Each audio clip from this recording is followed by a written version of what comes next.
Olá, boa noite. Eu sou Adalberto Piotto e seja bem-vindo ao Cenário Econômico pela TV Brasil, diretamente dos estúdios da B3, no centro da cidade de São Paulo.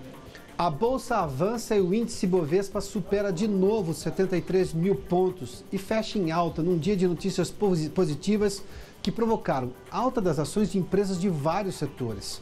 O Comitê de Política Monetária do Banco Central está reunido desde ontem e anuncia daqui a pouco a nova taxa básica de juros. As apostas são de uma redução de 1 ponto percentual. Os juros da Selic estão atualmente em 9,25%. A inflação que impacta na decisão dos técnicos do Copom continua baixa. O IBGE divulgou hoje o IPCA de agosto e no cálculo de 12 meses, a inflação acumulada está abaixo de 2,5%. Diminui a inadimplência de pessoas físicas em São Paulo. Dados da Boa Vista SCPC mostram que cada vez menos gente deixa de pagar dívidas.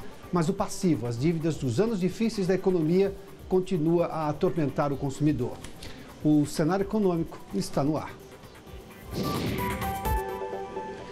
Expectativa para a divulgação da taxa básica de juros na tarde de hoje. Ontem começou a reunião do Copom, era sempre feita em 2 dias. Temos mais outras 2 reuniões do Copom ainda este ano.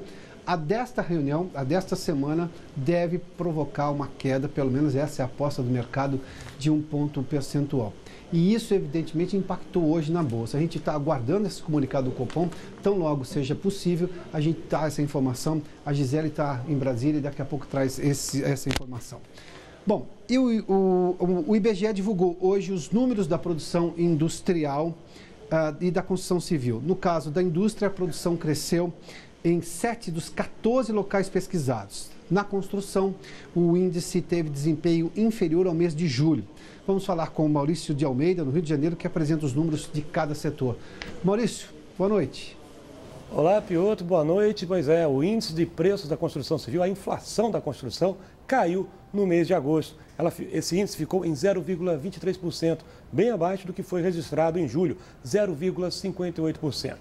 Com o resultado de agosto, o custo médio do metro quadrado no Brasil ficou em R$ 1.055,18. No acumulado dos últimos 12 meses, o índice de preços da construção civil registra uma alta de 4,24%.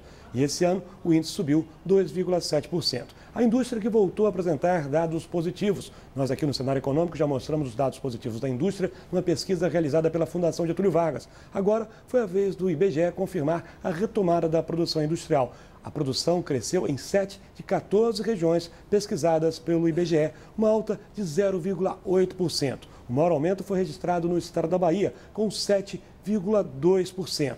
Em comparação com julho do ano passado, a alta é expressiva, 2,5%. O melhor resultado desde 2014. Apesar dessa alta registrada pelo IBGE, no acumulado dos últimos 12 meses, a indústria ainda está em queda, de menos 1,1%. Piotto.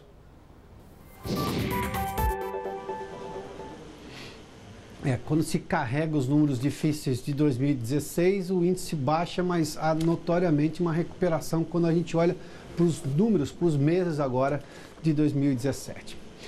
E em São Paulo, a Associação Nacional dos Fabricantes de Veículos Automotores divulgou hoje o balanço da indústria automotiva no mês de agosto.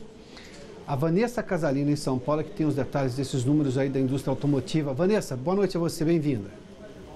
Oi, Piotto, obrigado. Boa noite a você, boa noite a todos. Segundo o balanço da Anfávia, foram produzidas mais de 260.300 unidades no mês passado, uma alta de mais de 45% em relação ao mesmo período de 2016, o melhor resultado mensal de 2017 até agora.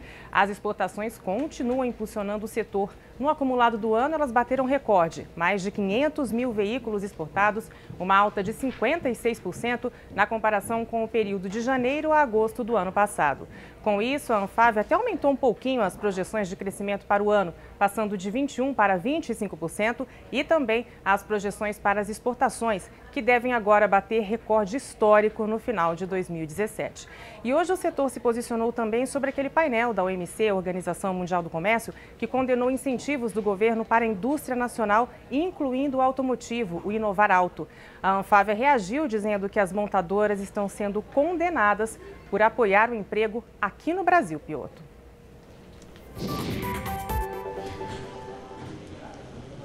Muito obrigado, Vanessa. A Gisele Garcia tem informações agora em Brasília. Saiu a decisão do Copom sobre a taxa básica de juros. Gisele, qual foi o número do Copom agora? Oi, Piotr, boa noite a todos. Olha, o Copom decidiu reduzir a taxa básica de juros, a Selic, de 9,25% para 8,25%. Então, uma redução aí já esperada de 1 ponto percentual. Este é o menor nível desde julho de 2013. Essa redução já era muito esperada, já que a taxa Selic vem numa trajetória de queda desde outubro do ano passado, quando ela chegou a atingir 14,25%.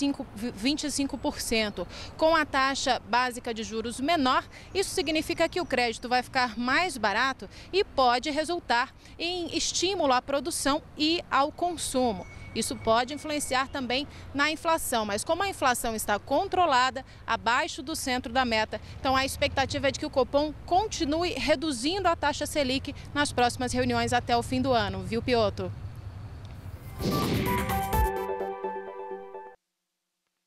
E a inflação continua com uma trajetória de queda com valores bem abaixo dos registrados no ano passado.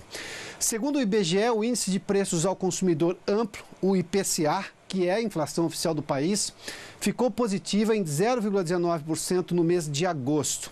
Mas no ano, o acumulado nestes 8 meses de 2017 chama atenção no comparativo com o mesmo período do ano passado.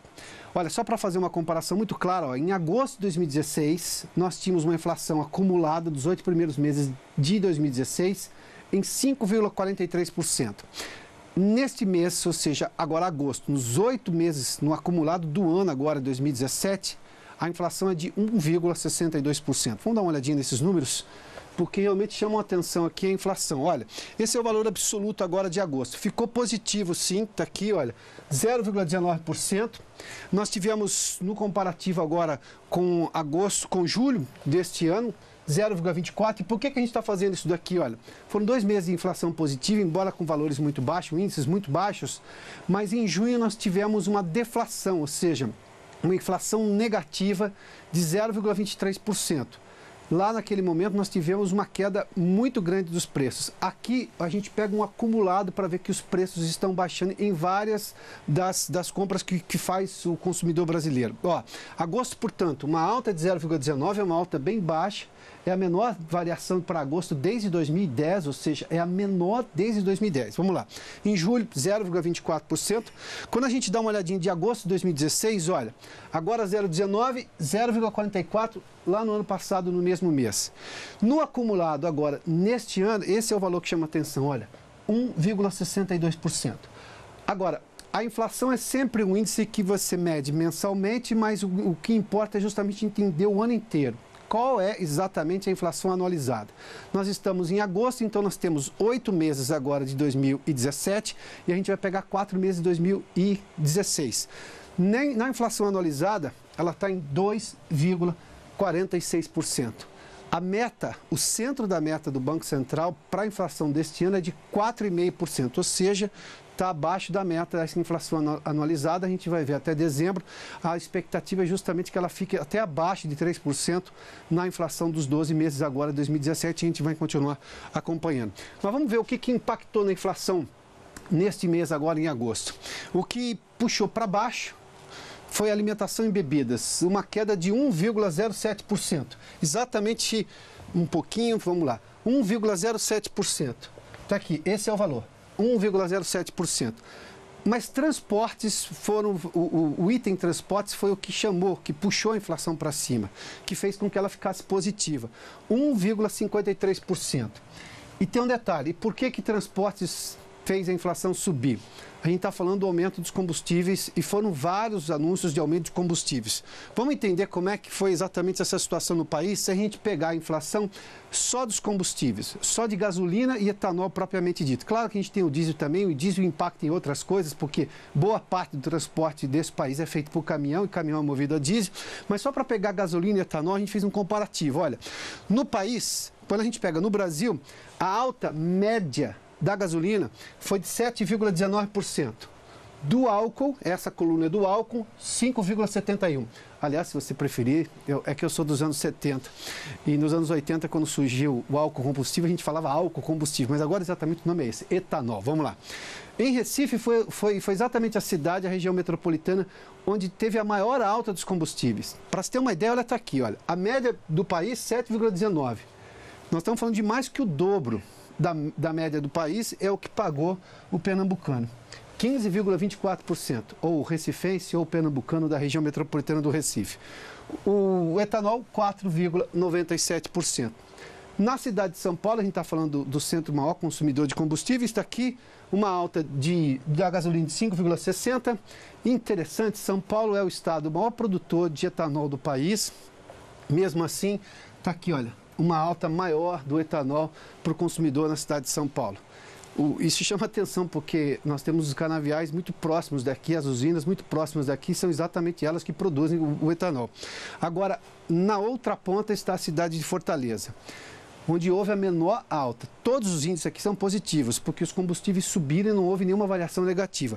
Mas a variação positiva menor foi exatamente em Fortaleza, com 2,02% na gasolina e 0,73% do etanol. Essa aqui é a inflação dos combustíveis, da gasolina e do etanol. Diferentemente, a gente pegou, os valores são bem mais altos, mas a gente está pegando exatamente só os combustíveis. Aí, por que a inflação subiu 0,19% e eu tenho alta no país dos combustíveis? Porque os combustíveis fazem parte do índice inflacionário, mas ele responde por uma pequena parte, apenas uma parte. As outras coisas entram alimentos, que puxou para baixo a inflação, então nesse cálculo geral fez com que a inflação ficasse no valor que a gente tinha visto agora há pouco. Vamos lá, para seguir um pouquinho, para falar agora, porque a inadimplência apresenta sinais de melhora, sobretudo nos números apurados na cidade de São Paulo. No entanto, o maior controle das contas que faz com que os consumidores consigam evitar novas dívidas, ainda esse controle não conseguiu resolver o passivo, ou seja, as dívidas do passado de quem teve problemas financeiros lá. E a gente está falando de 2 anos com PIB negativo, as pessoas sofreram em 2015, 2016, com perda de emprego, perda de poder de compra. E vamos lá. Olha, são 2 índices, de inadimplência e o outro índice é de recuperação de dívida. Aqui todas as notícias são positivas. Vamos lá. Em julho, uma queda na inadimplência. Quando se fala queda na inadimplência, é queda da chegada de novas pessoas na condição de inadimplente. Ou seja, o aumento do número de pessoas negativadas diminuiu 0,8%, ou seja, chegaram menos pessoas com problemas de não pagar a conta. No caso de julho de 2017, menos 0,8% na cidade de São Paulo. Na comparação com julho do ano passado, menos 10%. Isso é extremamente importante na comparação de como esse ano está sendo diferente do ano passado. E no ano, a queda é de 5,9%. No país, para você ter uma ideia, também houve uma queda. No acumulado, a média aqui de 0,5%, um pouco menor. Vamos lá. Agora vamos pegar um outro dado que chama muita atenção. E esse aqui já precisa ser olhado. As pessoas estão, e aí vamos parar de falar mal que o brasileiro não consegue fazer conta, gasta demais. Não é o caso. A crise está ensinando muita gente a fazer conta e a evitar novas dívidas. Tanto que a gente está tendo o menor número de pessoas ingressando na condição de negativas, com CPF negativado. Por quê? Porque elas conseguiram ficar solventes, elas estão conseguindo pagar as contas do dia a dia, porque estão recuperando emprego, estão recuperando poder de compra, alguma coisa nesse sentido. Agora, quando a gente fala de recuperação de crédito, é ir lá resolver o passivo, a dívida que já estava lá. Aqui houve uma queda nesse número de pessoas que conseguiram sair da condição de negativas. Elas não estão gerando novas dívidas, mas não estão conseguindo pagar a dívida passada. Olha, a queda é essa, de 0,9%. Agora em julho, na comparação com o ano passado, houve até uma pequena melhora no mesmo mês, mas a gente pega no acumulado do ano, ou seja, caiu 3,9% em São Paulo e 1,1% no país. Ou seja, Claramente as pessoas estão conseguindo resolver a vida delas agora. Mais gente está conseguindo resolver e com educação financeira, uma imposição de dificuldade não está gerando nova dívida. E isso é extremamente positivo. Agora, as pessoas estão sendo vítimas de juros escorchantes que foram cobrados delas lá atrás, vítimas do desemprego, elas não estão conseguindo sair daquele passivo.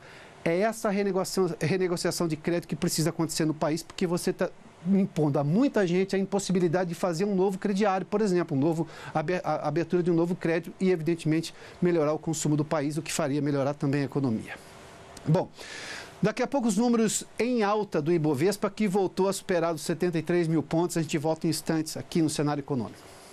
E já estamos de volta aqui do estúdio do terceiro andar na Bolsa, com os números do mercado financeiro. Aliás, o Ibovespa hoje superou de novo os 73 mil pontos, numa conjunção de notícias positivas na política e na economia. A aprovação das metas fiscais e a conclusão da votação do texto base da taxa de longo prazo mostram uma recuperação do poder do governo no Congresso. Pelo menos essa é a leitura do mercado financeiro.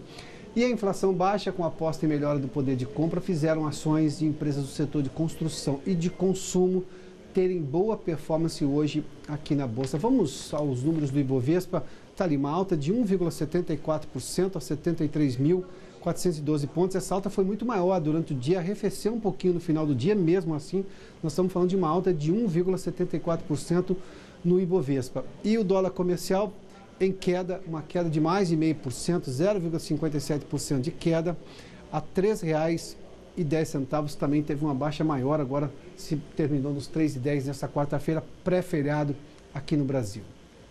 O dia hoje, como nós vimos pelo mercado financeiro, foi de otimismo, há sinais econômicos de melhora da produção industrial. Temos falado deles nos últimos tempos aqui no Cenário Econômico. O crescimento econômico do PIB no tumultuado segundo trimestre do ano foi talvez o fato mais surpreendente, com dados do crescimento dos serviços do comércio, que mantiveram a economia em alta neste ano. Tudo isso projeta uma economia em recuperação consistente. Bom, a economista Juliana Inhace, da FECAP São Paulo, está conosco. Juliana, bem-vinda aqui ao Cenário Econômico. Obrigada. Hoje a Bolsa estava em alta, em muito alta. Chegou, na verdade, a 73.600, alguma coisa assim. Terminou com um pouquinho menos, mas ainda assim uma alta expressiva. Essas duas vitórias do Congresso ontem, disse foi um recado aos investidores, pelo menos na interpretação do mercado, o governo está recuperando a sua governabilidade dentro, ou melhor, aumentando, porque de fato perder nunca perdeu, mas diminuiu. A reforma da Previdência, que talvez seja a reforma das reformas por esse ponto de vista, sobretudo econômico, precisa de 2/3 ou 3/5 do Congresso para ser aprovada. Bom, nesse cenário todo, a gente está tendo um ano, a gente vai terminar o ano bem melhor do que se imaginava? Eu acho que todo mundo está percebendo que os indicadores levam a gente para um resultado um pouco melhor do que estava previsto anteriormente. Isso não significa que a gente está recuperando a economia pelo menos nesse ano.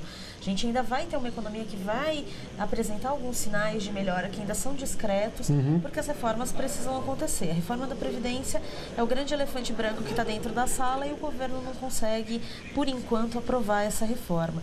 Ele está conseguindo a passos lentos, por enquanto, uma vitória que é tentar trazer mais apoio para o lado dele, mas a vitória a passos largos que a gente quer ver ainda está um pouco distante. Agora, nós tivemos essa decisão do Copom hoje, numa queda de 1 ponto percentual. Até outro dia a gente estava com taxa básica de juros de 2 dígitos. Hoje nós estamos com um dígito confirmado, porque saiu de 9,25% para 8,25%. O Copom tem mais 2 reuniões esse ano. Isso. Se a gente imaginar que pode ter essa mesma queda, esse percentual de 1 ponto na próxima reunião, iria para 7,25%. Você está imaginando uma taxa de juros abaixo de 7% esse ano ou não? Eu acho que não é sustentável, porque a necessidade das reformas acontece no momento em que a dívida pública sobe muito. A gente tem uma dívida pública crescente, a taxa de juros é um balizador, né, que acaba mostrando qual é a remuneração dessa dívida para o mercado e qual o tamanho do risco que o mercado enxerga para esse governo. Quando a gente olha essa taxa caindo muito e as reformas não acontecendo, a conta às vezes parece não fechar, porque o governo não está conseguindo reduzir seus gastos, a dívida pública continua subindo, mas a taxa aponta para baixo. Então eu não acredito que a gente consiga fazer taxas muito mais baixas do que 7,5%, 7,25% num cenário que a gente não Não é isso que o setor produtivo está pedindo, uma taxa mais baixa para, digamos, reaquecer a economia e o governo ganhar na arrecadação com a volta do crescimento da economia? Então, o mercado aposta muito nisso, só que o governo mesmo tem percebido que essas quedas de taxa não estão fazendo a economia reagir, pelo menos na velocidade que ele gostaria. Uma das últimas frases do Meirelles na divulgação da taxa anterior, da última reunião do Copom, foi que enquanto a economia não reagisse às quedas da taxa de juros, ele continuaria jogando a taxa para baixo na mesma velocidade. Então, isso mostra que para eles ainda também não é satisfatório a resposta que o mercado tem dado à queda da taxa. Muito provavelmente porque o mercado ainda não consegue enxergar de uma maneira muito sólida essa recuperação econômica sem reformas essenciais. Juliana, quando você faz menção ao mercado, nós estamos falando dos juros reais cobrados do empresário, é isso? Isso mesmo.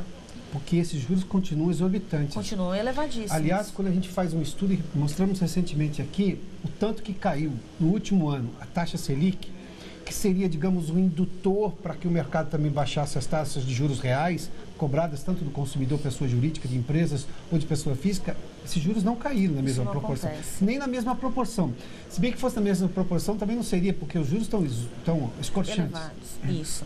Na verdade, o que acontece é que o mercado ainda enxerga que existe um risco de inadimplência muito alto, que a recuperação econômica não está ainda dentro desse cenário de curto prazo. A gente está, na verdade, deixando de andar para trás, né? Os nossos indicadores são positivos no sentido de que uma economia que andava muito para trás, agora está parando de andar para trás, enxergando uma possibilidade de caminhar para frente. Mas quando a gente fala o mercado, vamos imaginar os bancos que reclamam da taxa de inadimplência, que taxa que vai baixar com esses juros altos que eles continuam cobrando, apesar de eles deles terem uma situação melhor do ponto de vista macroeconômico no país? É difícil a gente imaginar uma queda de taxa de inadimplência. O banco não tem ideia de fomento no Brasil, né? Não. E a gente também está enxergando uma economia que ainda recupera um fôlego muito curto. Então, a gente ainda não tem indicadores consistentes para redução do desemprego. A gente está enxergando que alguns setores estão apostando um pouco mais na economia, mas esse não é um movimento agregado, não é um movimento que vem de todo o mercado. Então, é difícil realmente acreditar que mesmo com essa queda de taxas, os bancos vão enxergar inadimplências menores. Qual seria a saída? Porque o governo tem feito, acho que tudo que está ao alcance dele, a exceção do problema da dívida pública, que continua sendo um problema, mas aí a arrecadação também ajuda a piorar o problema, a arrecadação em queda, porque nós estamos vindo de 2 anos de PIB negativo. Sim. O que pode fazer mais o governo? Liberou contas inativas e aí isso mexeu no consumo. Sim. A agricultura bateu um recorde fantástico esse ano, aliás, era cada divulgação, cada revisão aumentava o tamanho da safra desse ano. Está mexendo nessa questão da taxa de juros do BNDES, porque é uma questão que impacta no Tesouro, sim, nas contas públicas dele. Ou seja, há um ambiente melhor. O que falta fazer ainda para, digamos, começar a catapultar a economia para uma alça de voo maior? O governo precisa, de algum jeito, reduzir gasto. Fundamental que ele consiga cortar gastos.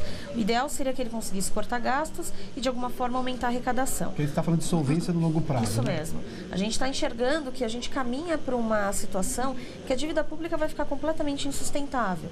Então, se o governo não travar agora esse movimento de aumentar gastos, né, e tentar de alguma forma conter gastos e arrecadar um pouco mais, ele consegue segurar essa dívida pública e ele passa perspectivas melhores daqui para frente. Quando ele não fizer isso, a economia vai continuar andando, às vezes até um pouquinho para frente, mas sempre muito barrada nessa questão. O lado fiscal está contendo o nosso crescimento econômico. Então, enquanto o governo não consegue resolver o lado fiscal, ele não vai conseguir fazer a economia crescer.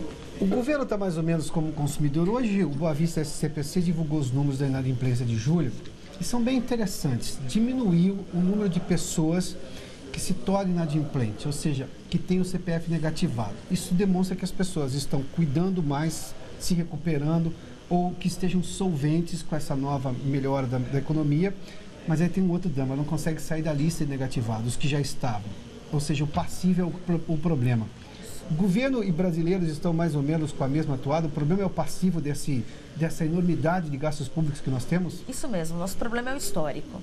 Né? Se a gente olhar o que acontece atualmente, a gente não está fazendo nada muito diferente do que a gente já fez há muito tempo.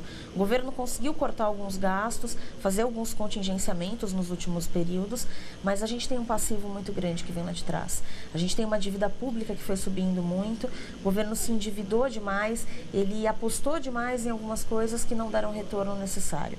Então, ele realmente carrega um passivo muito grande. Então, impossibilita que ele até tenta melhorar a situação. A gente até tem enxergado alguns umas melhoras sutis dentro do mercado, mas ele não consegue ainda sair dessa condição de estamos muito arriscados. Rapidamente, você comunga dessa opinião que o mercado hoje, de uma forma, eu diria que unânime, mas majoritária, de que há uma recuperação de fôlego do governo do Congresso e que traz esperança para a reforma da Previdência? Eu acho que sim. Acho que o mercado tem dado sinais de que confia bastante no Meirelles. Ele tem uma postura muito altiva, ele consegue trazer o diálogo. Negociadora, né? Sim, ele é um gestor. Né? Ele tem negociado bastante os dados e os termos para a reforma. Mas a gente sabe que não depende só dele. Né? Então, é um conjunto de medidas que vão precisar ser tomadas para que essa reforma saia. Ela é completamente impopular. Então, isso também pode atrapalhar bastante o sucesso dela daqui para frente. Acho que mais impopular é desemprego. Talvez o governo vá usar isso daí. Tomara. Juliana, obrigado pela gentileza. Eu que agradeço. Juliana Inhas conversou conosco, economista da FECAP. Daqui a pouco você acompanha os Corredores do Poder com Rosinha Kennedy. O cenário econômico termina aqui. Amanhã, feriado da Independência, você tem um programa especial aqui no cenário econômico sobre a moeda virtual Bitcoin. Boa noite a você, bom feriado e até sexta-feira ao vivo aqui diretamente da B3.